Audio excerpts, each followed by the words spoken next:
नमस्कार। चलिए सुनते हैं कहानी 7। पत्नी का देहांत हुए 15 दिन हो चुके थे। लोगों का आना जाना अब बंद हो गया था। वो अकेला बैठा पुरानी यादों में खोया था कि अचानक उसे पत्नी का लिखा पत्र मिला। पत्र में लिखा था, प्रिय पतिदेव, मुझे पता चल चुका है कि मुझे कैंसर है, वो भी अंतिम स्टेज में चल रहा है। मैं यह भी जानती हूँ कि मेरे पास अब बहुत कम दिन बचे हैं। मुझे यह भी पता है कि आपने मेरे इलाज में अपनी सारी जमा पूंजी खर्च कर दी है। सारे गहने बिक चुके हैं। कितनी मेहनत से बचत करके जो प्लाट हमने खरीदा था वह भी मेरी बीमारी की भेंट चढ़ चुका है। ये सारी बातें मुझे नहीं बताओगे तो क्या मुझे पता नहीं चलेगा? आपकी अर्धांगिनी हूँ। जिंदगी के 12 साल आपके साथ गुजारे हैं। आपके चेहरे को पढ़कर जान जाती हूँ आप किस हालत में हो, मगर मेरी मजबूरी तो देखिए। मैं आपके आंसू भी नहीं पहुँच सकती। आप अकेले में जब रोते हो तब छुप कर देखती हूँ, फिर खुद भी रोती हूँ। कम वक्त जिंदगी हमें किस मोड़ पर ले आई है। एक दूसरे का दर्द भी नहीं बांट सकते, आंसू भी नहीं पहुँच सकते। आप समझते हैं आपको रोते देखकर मैं कमज़ोर पड़ जाऊंगी। इधर मैं नहीं चाहती आप कमज़ोर पड़ें। कितनी बेगानी हो गई हूँ ना मैं। आपकी उदासी का कारण भी नहीं पूछ सकती। आजकल सब जान पहचान वाले मिलने आ रहे हैं। शायद अब मैं 1-2 दिन की मेहमान हूँ। शायद मेरी यात्रा पूरी हो चुकी है। ये कैसा बुलावा है जिसका मुझे पहले से पता है।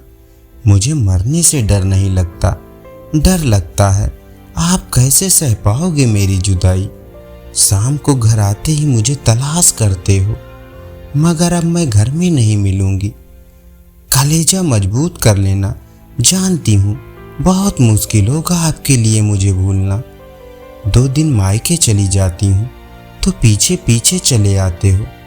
अब तो हमेशा के लिए बुलावा आ गया है। हाथ और साथ दोनों छोड़कर जा रही हूँ, मगर आप हिम्मत मत हारना।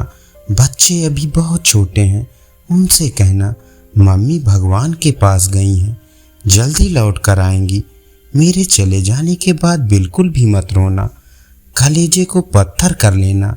आप मुझसे कहा करते थे ना कि मैं बहुत डरपोक हूँ, बात बात पर रो पड़ती हूँ। अब देखो ना आपकी पत्नी कितनी मजबूत हो गई है। दुनिया से विदा होने वाली है। रात दिन दर्द को लेकर जी रही है, मगर एक बार भी नहीं रोई। सफ़र बहुत छोटा रहा, मगर क्या करूं, अब साथ नहीं दे पाऊंगी।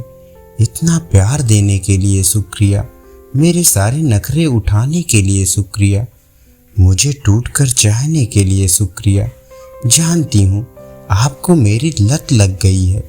भूलना बहुत मुश्किल है, मगर आपको खुद को संभालना ही होगा। मैं रोज आसमान से देखा करूँगी। टाइम पर नहाना, टाइम पर खाना खा लेना, क्योंकि आपको ये सब याद दिलाने के लिए आपकी पत्नी अब नहीं होगी। अब मैं ना रहूँगी। अब आलस करना छोड़ देना। जब तक मैं थी आप घर की हर चिंताओं से मुक्त थे। दोनों बच्चों की तरह आपका भी ख्याल रखना पड़ता था, मगर अब आप बच्चा बनना छोड़ देना। अब रूठना छोड़ देना, क्योंकि आपको मनाने के लिए अब आपकी पत्नी नहीं रहेगी। अब टूटना भी छोड़ देना, क्योंकि आपकी हिम्मत बंधाने के लिए आपकी पत्नी नहीं रहेगी। अब और नहीं लिखा जाता।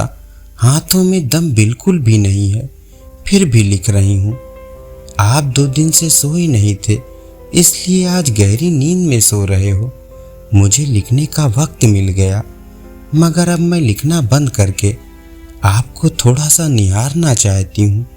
पता नहीं सुबह उठूँ या ना उठूँ। आज आखिरी बार आपके हाथों का तकिया बनाकर सोना चाहती हूँ। आपके सीने से कान लगाकर आपकी धड़कनों में खोना चाहती हूँ। धन्यवाद।